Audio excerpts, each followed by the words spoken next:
Buenos días. Buenos días. ¿Cómo están? Bien. Bien, ¿con calor? Very fine. Ok, muy bien. Vamos a empezar el estudio de hoy. Señor, te queremos dar muchas gracias porque nos das la oportunidad de congregarnos. Gracias, Señor, por el grupo que tú nos permites tener. Te agradecemos, Señor, por la doctrina que estamos estudiando y sobre todo, Señor, te damos gracias por este nuevo día que tú nos permites tener siempre a tu lado.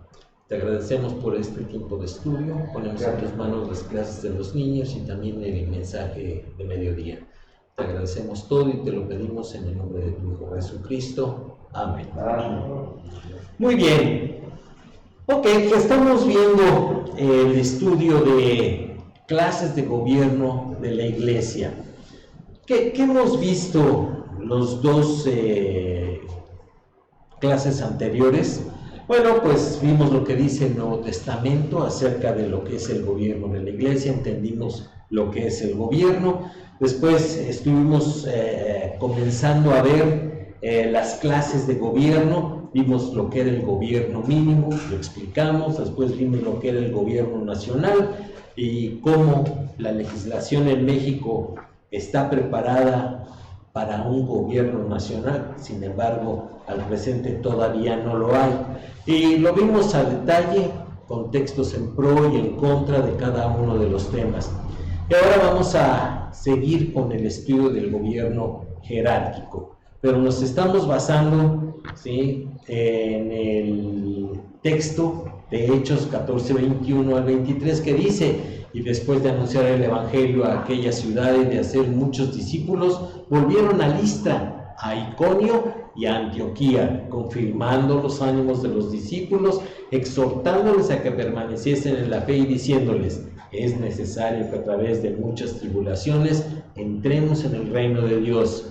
Y constituyeron ancianos en cada iglesia, y habiendo orado con ayunos, los encomendaron al Señor, en quien habían creído.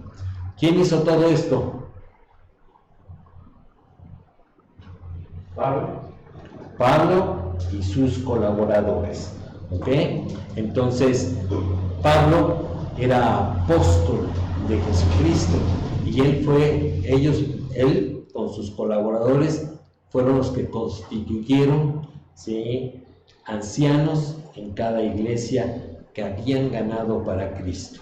Entonces, en su primer viaje misionero, ¿sí?, pasaron, ganaron las almas, establecieron la iglesia en alguna casa, ¿sí?, y siguieron su viaje misionero y después regresaron para ver cómo les va, muchachos, cómo se han portado, y constituyeron ancianos.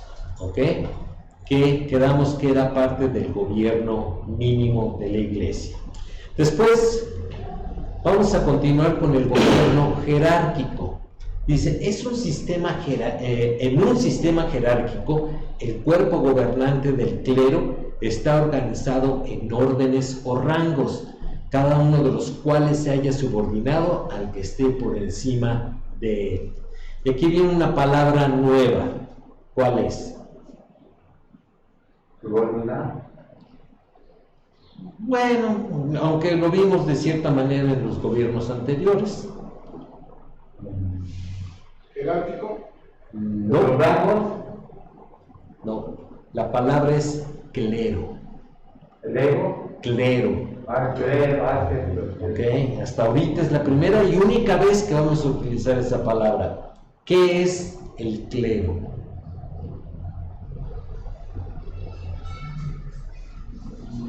No me digan que es la televisión satelital de... Es como aclarar algo, ¿no? No. Es el grupo de líderes religiosos Cerca la bala. que están en una organización. Cerca la bala. ¿Sí? Son, sí, la definición, son los líderes ordenados por la iglesia para enseñanza y gobierno de la misma. ¿Ok? Y aquí lo que está diciendo es, una persona no puede participar en el gobierno de la iglesia si no es nombrado por la jerarquía superior de la misma. ¿Ok? Eso es importante que lo consideremos.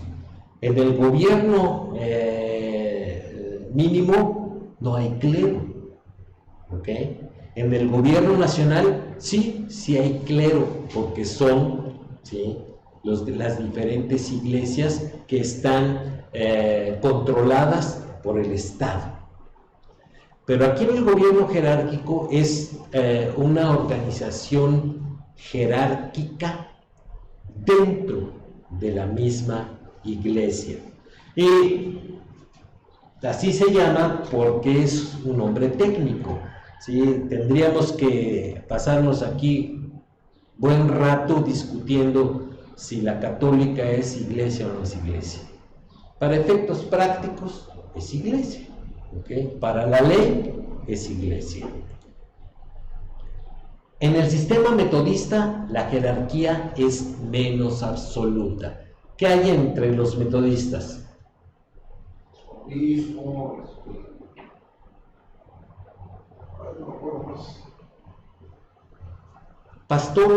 pastores y ancianos o diáconos. En algunos es pastores, ancianos y diáconos, ¿ok? Pero no es absoluta. No todas las iglesias metodistas tienen esos cargos, ¿ok? Lo que sí es que tienen su pastor, ¿ok? Y aquellos que gobiernan varias iglesias se les llama ancianos, ¿ok? En la iglesia episcopal la autoridad es más pronunciada. O sea, aquí también tendríamos que incluir a la iglesia presbiteriana. Ahí sí los rangos están perfectamente establecidos y no cualquiera ocupa esos rangos. Y es muy, muy importante la ordenación por parte de las autoridades superiores. Entonces, no vamos a encontrar en este tipo de iglesias un pastor laico que quiera predicar, ¿sí?, enseñar, ¿sí?, y ganar las almas. Tiene que ser ordenado, ¿sí? Y el rito de ordenación pues varía de una iglesia a otra, de una denominación a otra, ¿sí? En la iglesia católica pues tiene que ser el más alto de la región quien nombra a los sacerdotes. Pero en la iglesia católica romana la autoridad descansa totalmente en la jerarquía, la cual llega a su fin lógico en la persona del Papa, ¿ok?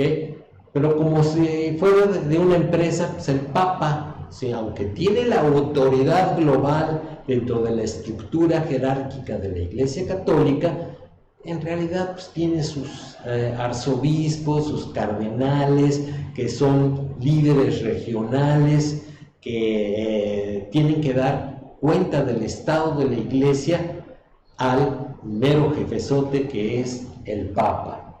Aquí, ¿quién es la cabeza de la iglesia según la Biblia? Cristo. Cristo. En el caso de la iglesia jerárquica es el líder que está en la punta de la pirámide, ¿ok? Y se le denomina el sicario de Cristo. ¿Por qué? Porque se supone que él es el único que tiene comunicación con Dios. Vicario, sí, sicario es el que... Sí, gracias. Sí. Vicario de Cristo. Sí, entonces, nadie tiene acceso a Dios directamente sino solo él. Entonces, aquí ya empezamos a ver algunos problemillas, ¿sí? El gobierno de la Iglesia de Inglaterra, anglicana, combina tanto la forma de gobierno jerárquico como el nacional, ¿sí? ¿Cuál es la única diferencia entre la iglesia? Bueno, hay dos diferencias, entre la iglesia anglicana y la iglesia católica.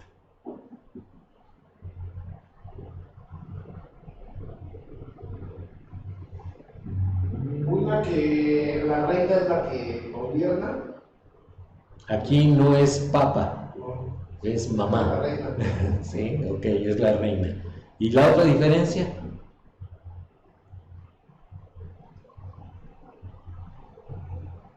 Que la anglicana no tiene santos en sus templos.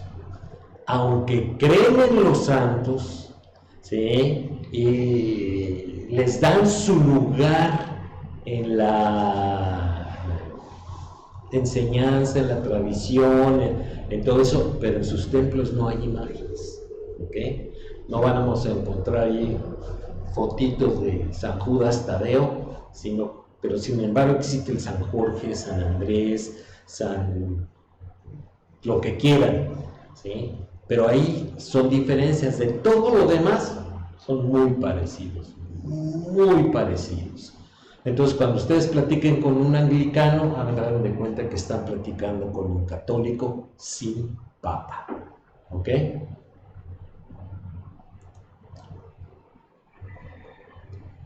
Vamos a ver el supuesto apoyo para el gobierno jerárquico.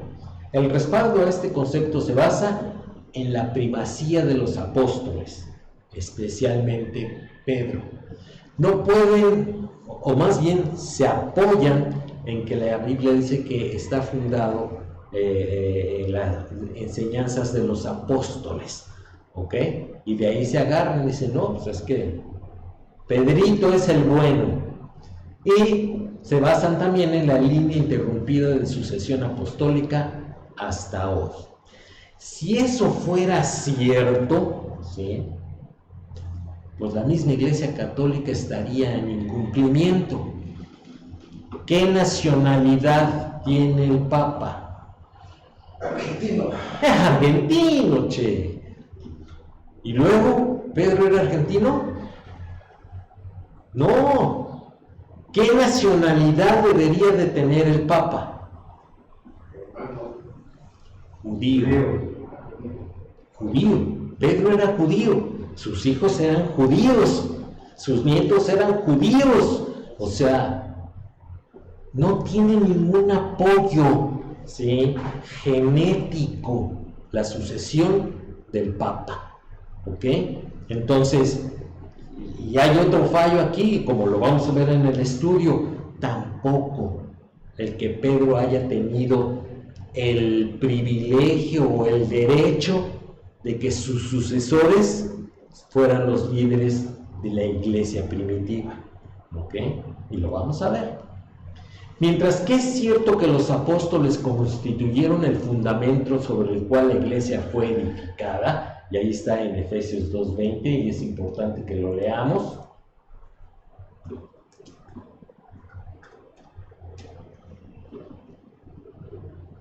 Edificado sobre el fundamento de los apóstoles y profetas, siendo la principal piedra del ángulo Jesucristo mismo.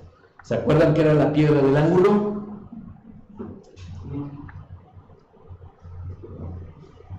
Pues la más importante, ¿no?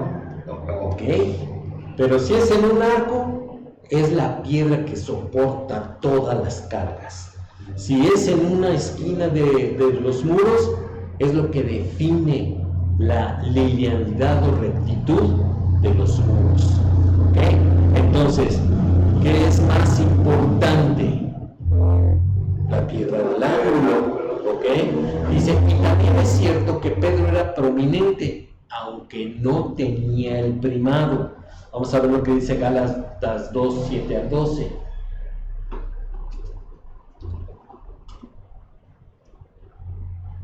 Antes, por el contrario, como vieron que me había sido encomendado el evangelio de la incircuncisión, como a Pedro el de la circuncisión, pues el que actuó en Pedro para el apostolado de la circuncisión, actuó también en mí para con los gentiles.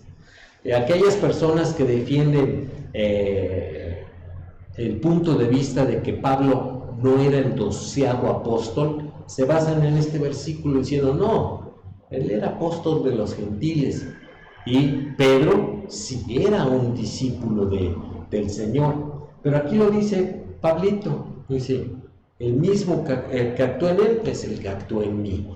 ¿Sí? Entonces, la única diferencia era la especialización del ministerio. Pedro estaba enfocado en los judíos y Pablo estaba enfocado en los gentiles, pero los dos tenían el mismo nivel porque habían sido nombrados, escogidos y nombrados directamente por Jesucristo. Dice 9, y reconociendo la gracia que me había sido dada, o sea, la reconocieron, ¿sí? Jacobo, Cefas y Juan, que eran considerados como columnas, nos dieron a mí y a Bernabé la diestra en señal de compañerismo, para que nosotros fuésemos a los gentiles y ellos a la circuncisión. Fíjense que no dice, dice, y reconociendo la gracia que me había sido dada, Cefas, que era considerado columna de la iglesia, no dice eso. ¿Cuántos ancianos o apóstoles estaban en el gobierno de la iglesia primitiva? Por lo menos 3. Al menos 3. O sea, Jacobo, el medio hermano del Señor, ¿sí? Cefas, que es Pedro, y Juan, el apóstol amado. ¿Ok? Ellos eran las columnas de la iglesia, no solamente Pedro. ¿Sí? Y si nos ponemos estrictos, ¿quién tendría más autoridad? ¿Jacobo o Pedro? Jacobo. ¿Sí? Como vamos a ver más adelante, Jacobo tenía la prominencia, el liderazgo entre los líderes de la iglesia de Jerusalén. Pero recordemos que la iglesia de Jerusalén no es una iglesia nacional, era una iglesia local, la que estaba en Jerusalén, ¿ok? Y como todavía no estaba totalmente escrito el Nuevo Testamento, pues recurrían a la sabiduría de los discípulos del Señor. Pero una vez que estuvo terminado el Nuevo Testamento, ya no necesitaron eso. Estaba escrito qué es lo que tenían que hacer. Y lo mismo debemos de hacer nosotros. Dice el 10, solamente nos pidieron que nos acordásemos de los pobres, lo cual también procuré con diligencia hacer. Pero cuando Pedro vino a Antioquía, le resistí cara a cara, porque era de condenar. Pues antes que viniesen algunos de parte de Jacobo, comía con los gentiles, pero después que vinieron, se retraía y se apartaba, porque tenía miedo de los de la circuncisión. O sea, que Pedrito a Jacobo. ¿Sí? Ese era un problema de Pedro, no era un problema de sucesión apostólica. Si Pedro hubiese sido realmente la cabeza y sucesor de Cristo en la tierra, ¿le iba a tener miedo a Jacob y a los de la circuncisión? No.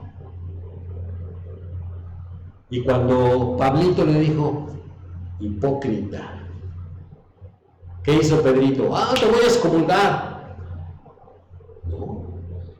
Todo parece apuntar a que Pedrito se arrepintió y corrigió su conducta, que ya había contaminado a otros líderes. Entonces, no tiene soporte escritural el que Pedro sea el líder y sucesor de Cristo. Vamos a continuar lo que dice el estudio. El apostolado desapareció para el fin del primer siglo y no ha habido ninguna clase de línea ininterrumpida de sucesión de obispos, los sucesores de los apóstoles, hasta el tiempo presente.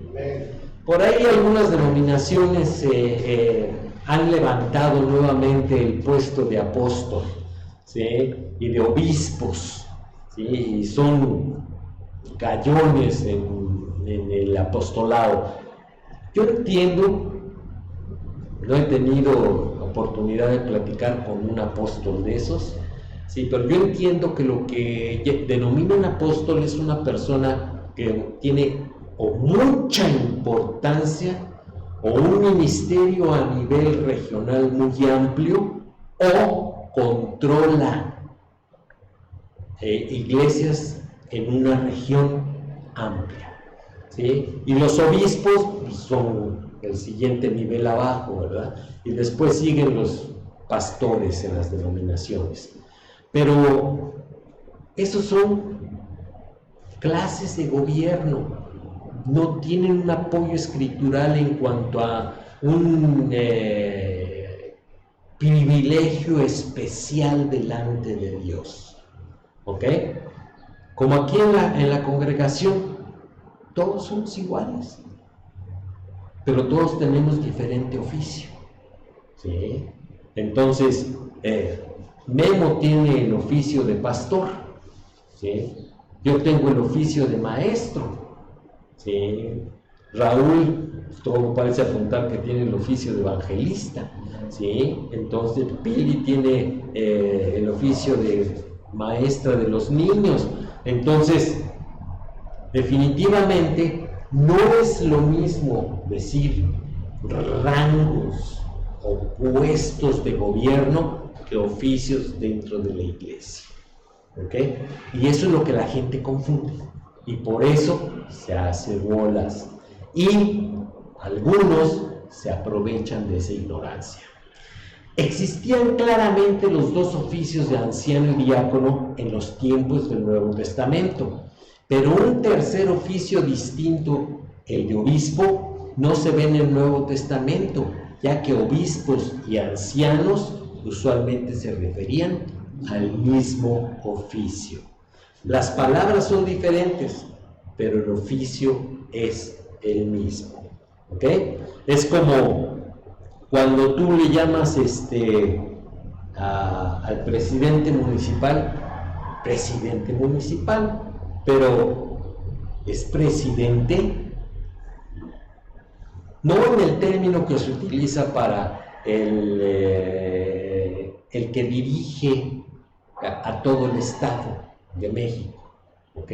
Entonces, es obvio que las funciones de uno y de otro son distintas. Sí, es dirigir, pero uno es a nivel local y el otro es a nivel nacional, ¿sí? La responsabilidad de este es mucho mayor, ¿sí? En términos jerárquicos, pero el de acá, o sea, tiene una responsabilidad grande.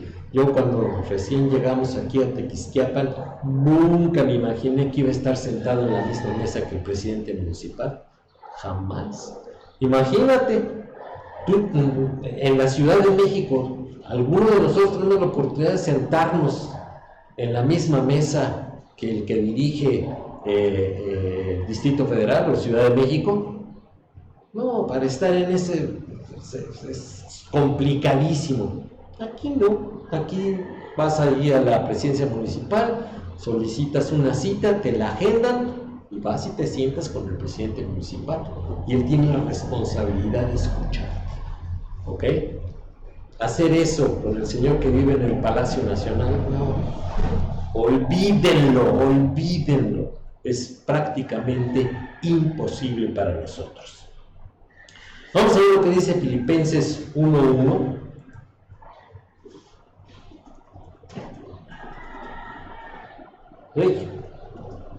Pablo y Timoteo, siervos de Jesucristo, a todos los santos en Cristo Jesús que están en Filipos, con los obispos y diáconos. Ahí está, obispo es bíblico, sí es bíblico, pero vamos a ver cómo se utiliza. Ahora vamos a partir a Hechos 15:1 y 2. Entonces algunos que venían de Judea enseñaban a los hermanos: si no os circuncidáis conforme al rito de Moisés, no podéis ser salvos.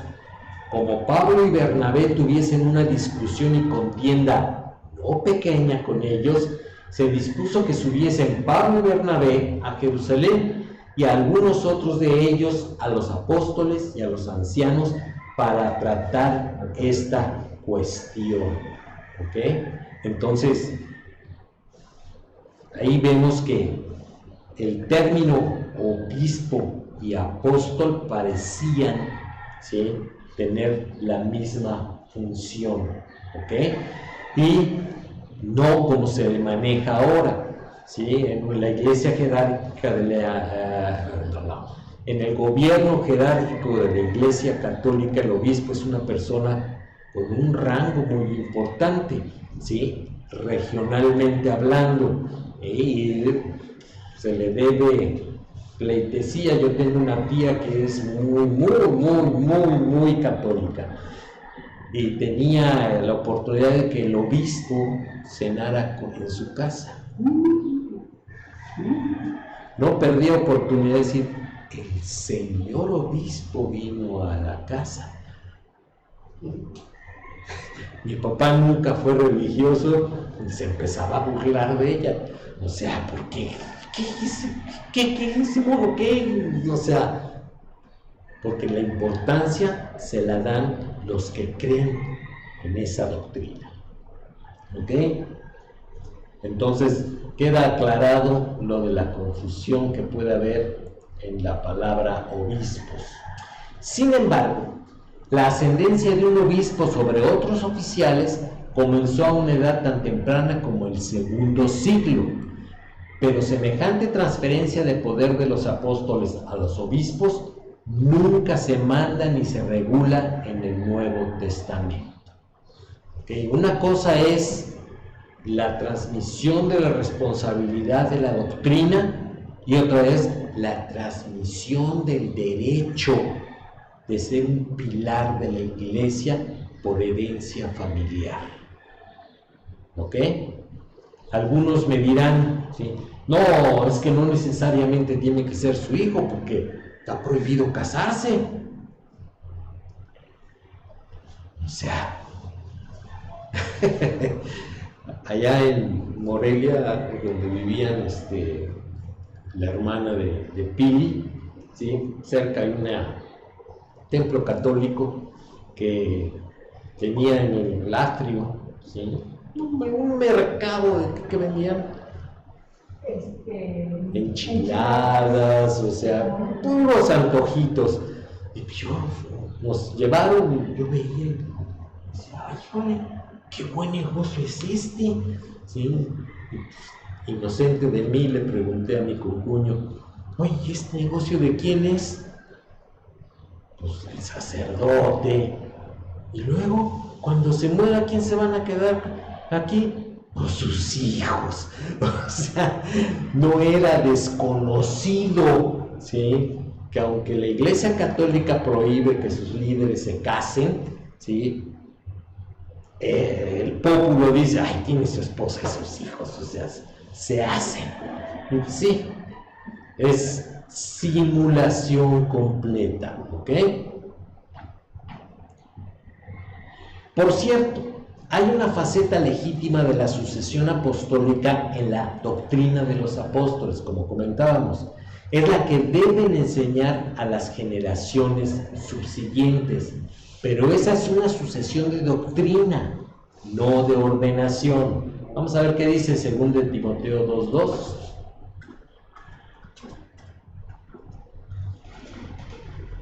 Lo que has oído de mí ante muchos testigos, esto encarga a hombres fieles que sean idóneos para enseñar también a otros.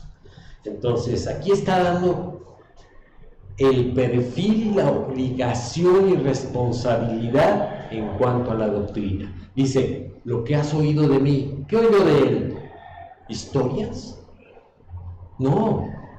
Escuchó el Evangelio, escuchó, ¿sí?, el significado de lo que es el Evangelio, la nueva vida, la salvación, todo eso que el gobierno de la iglesia, etcétera, y le dice: esto encarga, o sea, forma a otros, ¿sí?, hombres fieles que sean idóneos para enseñar también a otros.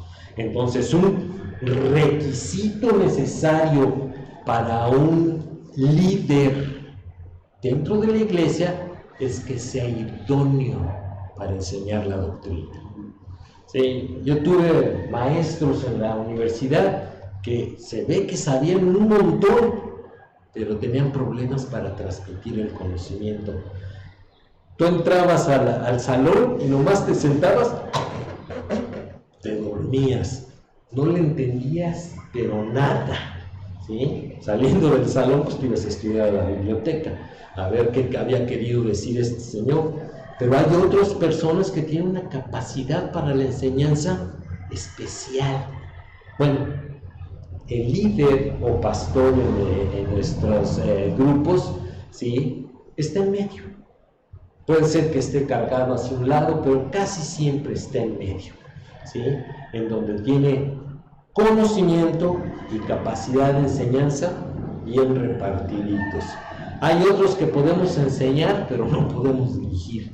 Somos una papa dirigiendo, ¿sí?, ¿no?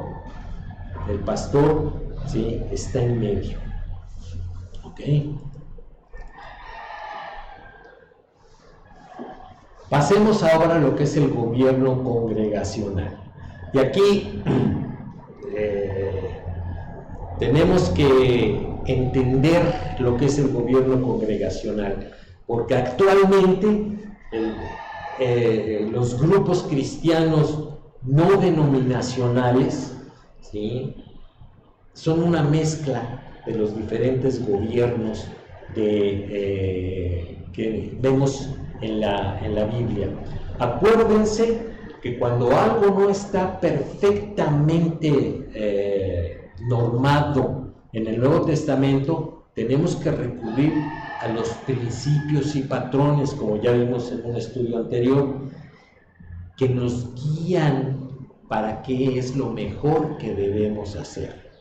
Entonces, es obvio, y el ejemplo clásico es, en ningún lado del Nuevo Testamento dice, no fumarás. ¿Pero por qué no fuman los cristianos?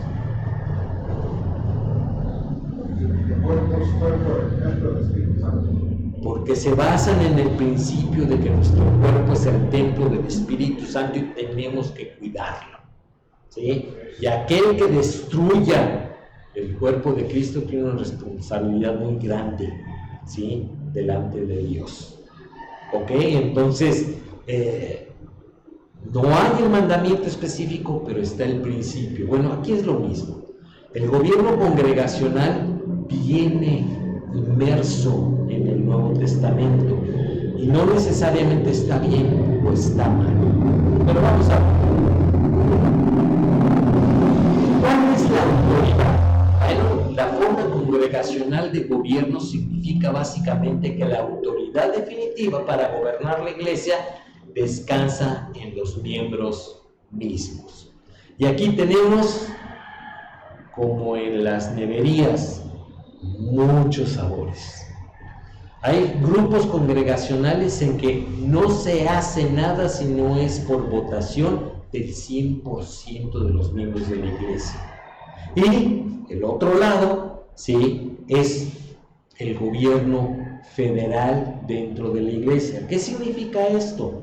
Que la congregación, ¿sí?, acepta un líder o líderes y les delega la autoridad de tomar decisiones por ellos, ¿sí?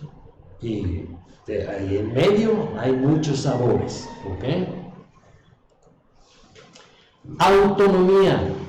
Además, también significa que cada iglesia individual es una unidad autónoma, sin algún individuo u organización sobre ella, excepto Cristo, la cabeza.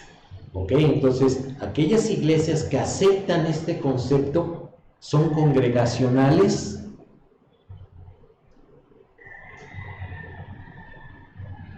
No necesariamente, pero siguen un principio del gobierno congregacional.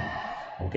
Es cierto que se llaman iglesias hermanas, en donde los líderes tienen pues una comunión especial, se reúnen a estudiar juntos la palabra de Dios, ¿sí?, se aceptan los unos a los otros como autoridades entre ellos, pero las decisiones de la iglesia local son totalmente autónomas. no le piden permiso a nadie para tomar una decisión o actuar de tal o cual manera. Si se equivocan, es su responsabilidad. Si lo hacen bien, gloria a Dios, pero también es su responsabilidad y el Señor los premiará. Responsabilidad. El congregacionalismo no implica que la congregación entera vote en cada decisión. La responsabilidad se les delega a oficiales y líderes, aunque como los otros miembros, ellos tienen solamente un voto en la congregación. ¿Okay? Es como aquellas iglesias que le llaman reuniones de negocios o de gobierno. Y entonces, el que quiera ir, va, pero no representa a un grupo de personas. Su opinión y voto es personal. De la misma manera, los ancianos, los diáconos, el pastor, tiene un voto, ¿ok? Y no hay aquí el voto de calidad que es el del pastor, por si hay un empate, pues lo que vote el pastor. No. O sea, aquí se discute el asunto entre todos, se llega a un consenso, ¿sí? Y en los grupos meramente congregacionales gana la mayoría, ¿ok? Que no me gusta eso de gana la mayoría, pero su opinión en la toma de decisiones se considera muy en cuenta.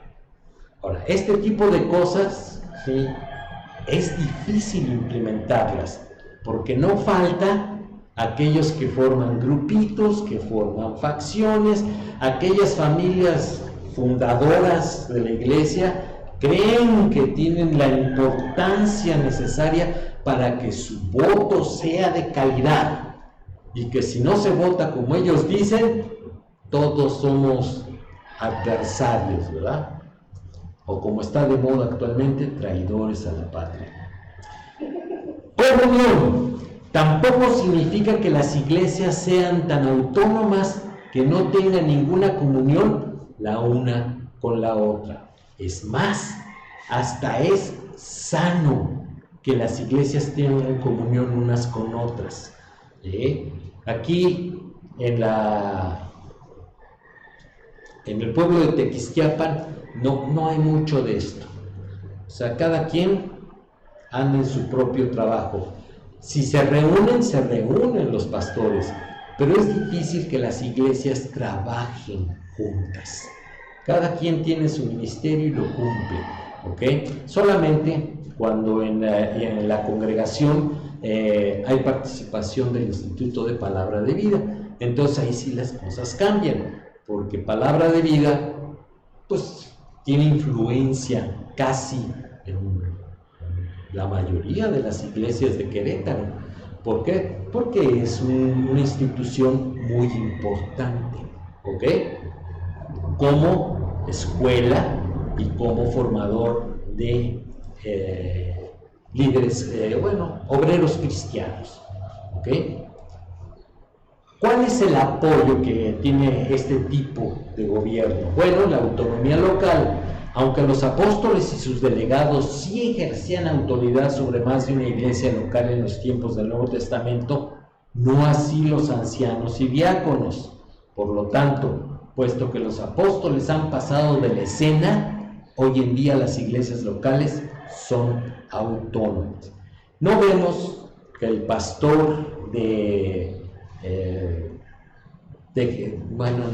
ese sería un mal ejemplo, de Iconio, ¿sí?, estuviera hablando con el pastor de otra provincia de aquel entonces.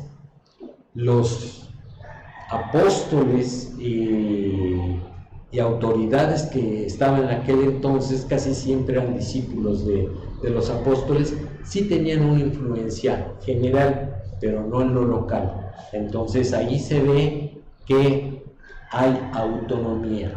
¿Qué en cuanto a la disciplina? La iglesia entera estaba autorizada para ejercer la disciplina. Aquí vienen bastantes textos, vamos a verlos con calmita, ¿sí? Mateo 18, 17.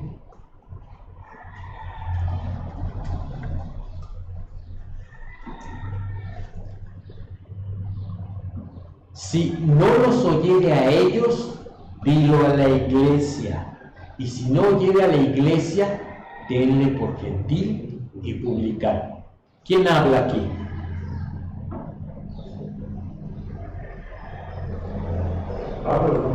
¿Yo? ¿Quién? Dios. El Señor Jesucristo.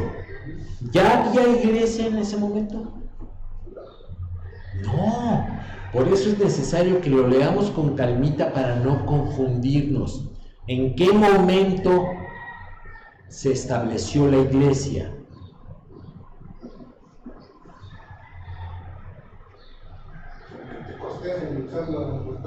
Hasta Pentecostés, o sea, 50 días después de que el Señor Jesucristo murió.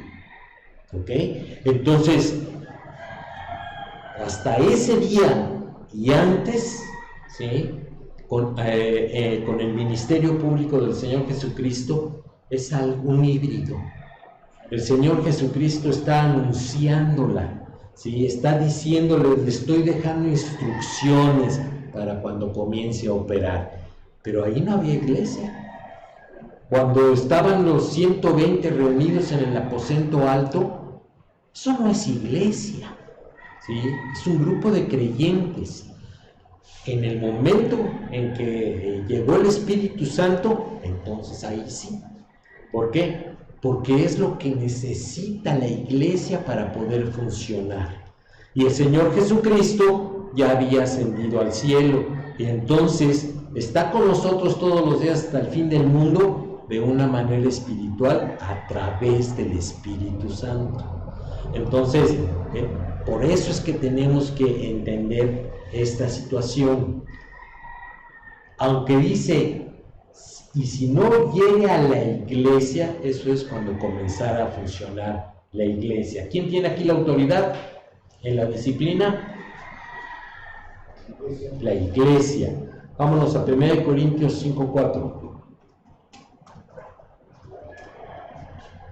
En el nombre de nuestro Señor Jesucristo, reunidos nosotros y mi espíritu con el poder de nuestro Señor Jesucristo, dice, el tal sea entregado a Satanás para destrucción de la carne, a fin de que el espíritu sea salvo en el día del Señor. ¿A quién les están diciendo esto? ¿Quién y a quién? Pablo lo está escribiendo a la iglesia de Corinto, está diciendo que tienen que tomar la decisión de poner a la persona que pecó. Exacto. Es el apóstol el que está dando la instrucción a los líderes de la iglesia de Corinto que no habían hecho lo correcto. Les está diciendo qué tienen que hacer para que sea correcto, ¿sí? No lo dice, pero está invocando a lo que leímos en Mateo 18. ¿Ok? ¿De quién era la responsabilidad de aplicar la disciplina? De la iglesia. Porque no es nada más de que el líder de la iglesia local diga, te entrego a Satanás. No, es todos. Todos. ¿Qué implicaba el entregarlo a Satanás? Romper la comunión con esa persona. Entonces era responsabilidad de todos el aplicar la disciplina sobre el pecador. Actualmente, cuando hay alguna iglesia que aplica la disciplina, no faltan miembros que digan, ay, pobrecito, yo sí voy a seguirle hablando, ¿verdad? Va a mi casa a comer, porque ¿cómo lo vamos a dejar? ¿Cómo le vamos a mostrar el amor? Pues, espérame, no tienes ni idea de lo que es la disciplina, ni el daño que le estás haciendo al pecador. ¿Ok? Es como las mamás, ¿verdad? Que el escuincle está portándose como un vil demonio. Y dicen, vas a ver, te voy a dar. Y nunca le da. ¿Qué aprende el escuincle? A que puede hacer lo que quiera. Las amenazas no duelen. ¿Qué es lo que duele? Me van a El buen barazo en las pompas, eso es lo que duele y eso es lo que corrige, no las amenazas. Entonces, cuando una parte de los creyentes aplica la disciplina y otra no, ¿qué es lo que entiende el pecador? Que la disciplina no es importante. Sí, o sea, hay una parte dura en la congregación, una parte blandita. Me quedo con los blanditos. Ya pasará el tiempo en que ya no pasó nada. Así nunca va a haber corrección. Nunca. 2 Corintios 2, 6 al 7.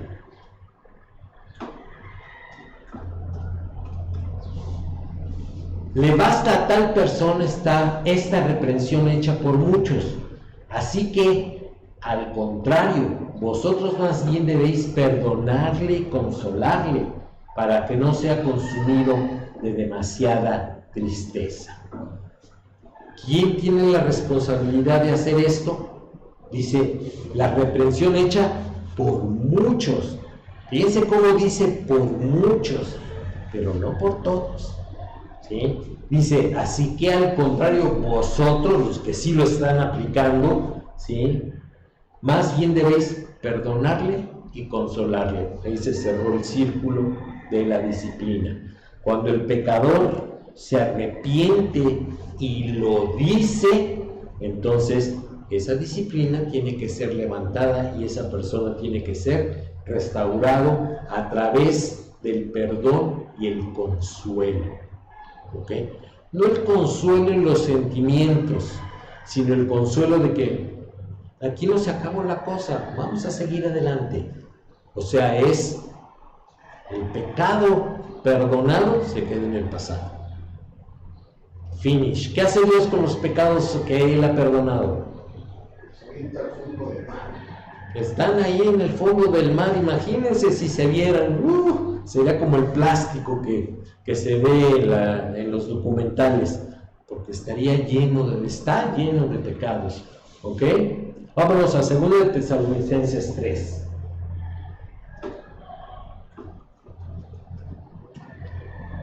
Ay, 3:14.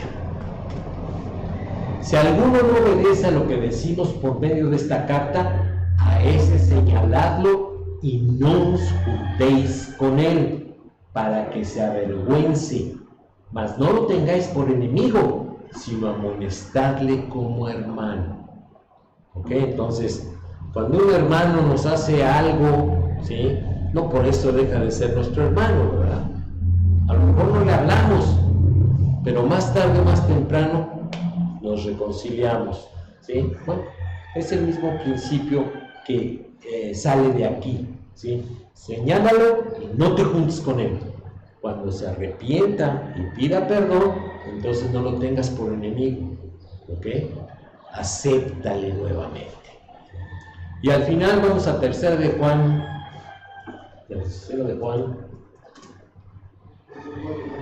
en el versículo 1 y el 9 al 12. El anciano a Gayo, el amado, a quien amo en la verdad. ¿A quién está dirigida la carta? No. No, la iglesia, perdón. A un miembro de la iglesia, ¿ok? Y después vámonos al 9 al 12. 9 dice ahí. Sí. Ahí está ya. Yo he escrito a la iglesia, pero Diótrefes, ese era el pastor, el cual le gusta tener el primer lugar entre ellos, no nos recibe. Por esta causa, si yo fuere, recordaré las obras que hace, parloteando con palabras malignas contra nosotros. Y no contento con estas cosas, no recibe a los hermanos, y a los que quieren recibirlos, se lo prohíbe y los expulsa de la iglesia. Amado, no imites lo malo, sino lo bueno. El que hace lo bueno es de Dios, pero el que hace lo malo no ha visto a Dios. Todos dan testimonio de Demetrio, y aún la verdad misma, y también nosotros damos testimonio, y vosotros sabéis que nuestro testimonio es verdadero. ¿Ok?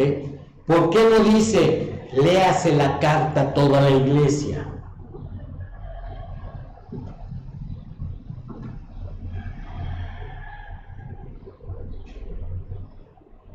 Porque Diótrefes expulsaría al que leyera la carta. Entonces le escribe a Gayo, que se ve que es un hermano maduro, espiritual, ¿sí? Y le dice, ese Diótrefes es un mal líder, es un mal pastor. ¿Ok? Aquí aprendemos que no todos los pastores son buenos. ¿Ok? Y les dice, no está bien lo que él hace, ¿sí? Pero considera a Demetrio. O sea, no le dice, tú ocupa el lugar de Diótrefes. No, le dice, considera a Demetrio, ve a Demetrio como él sí tiene las características de un buen pastor, ¿sí? Y lo está invitando a que le diga a los demás de la iglesia para que lo consideren y entonces actúen en consecuencia. ¿Qué tenían que hacer? Primero, parece que Diótrefes ya no tenía solución. ¿Okay? Estaba trayendo divisiones en la iglesia. ¿Cuál es la consecuencia de alguien que trae divisiones? La expulsión inmediata de la iglesia. Aquel que trae divisiones en la iglesia ya no tiene remedio. Aunque lo amonestes, aunque lo disciplines, siempre va a tener el espíritu de la división en él o ella. ¿Ok? Por eso es que los chismes, ¿sí?, son parte de la división. ¿Ok? Cuando el líder permite los chismes en la congregación, él solito está cavando su tumba. ¿Sí? ¿Por qué? Porque no está actuando bíblicamente. Entonces, ¿qué hay que hacer con los que traen divisiones? Expulsarlos. ¿Se queda sin pastor esa iglesia? No, allí estaba Demetrio. Entonces, aunque el apóstol Juan está señalando el problema, ¿sí?, que había a través de este individuo, ¿sí?, le está diciendo, la iglesia tiene que hacer esto. Y el responsable, pues son cada uno de los miembros de la iglesia. ¿Ok? Entonces ahí sí está participando la iglesia en la ejecución de la disciplina. ¿Ok? A lo mejor el líder dice, hay que hacer esto, pero todos tenemos que cumplirlo. ¿Ok? ¿Dudas? Bueno, ya nada más voy a leer lo último que me faltó. Puesto que el asunto importante de la disciplina no estaba encomendado solamente a los líderes, sino a la congregación entera, esto respalda el concepto de gobierno congregacional. ¿Okay? Pero una cosa diferente es la aplicación de la disciplina a la toma de decisiones que afectan a la iglesia. ¿Okay? Son cosas distintas. ¿Okay? Los congregacionalistas no, ellos lo juntan todo y por eso tienen tantos problemas. Ok, vamos a dejarlo aquí y continuamos el domingo que sigue. ¿Dudas? ¿Inquietudes? ¿Preguntas? ¿Quejas? ¿Nada? Uy, qué buen grupo. Muy bien, vamos entonces a hacer una oración para terminar el estudio. Señor, te queremos dar muchas gracias porque tú tienes la guía en tu palabra. Señor, gracias también porque nos das la libertad de la elección de gobierno, pero sobre todo queremos seguir los principios y patrones que tú también dejaste en el Nuevo Testamento. Señor, danos sabiduría a cada uno de los miembros de la iglesia, pero también da sabiduría a los líderes para que puedan tomar las decisiones de acuerdo a lo que a ti te agrada. Gracias, Señor, te damos y pedimos de tu bendición para el resto del día. En el nombre de tu Hijo Jesucristo te lo pedimos y por él te damos las gracias. Amén. Muy bien. Señor les bendiga. Amén.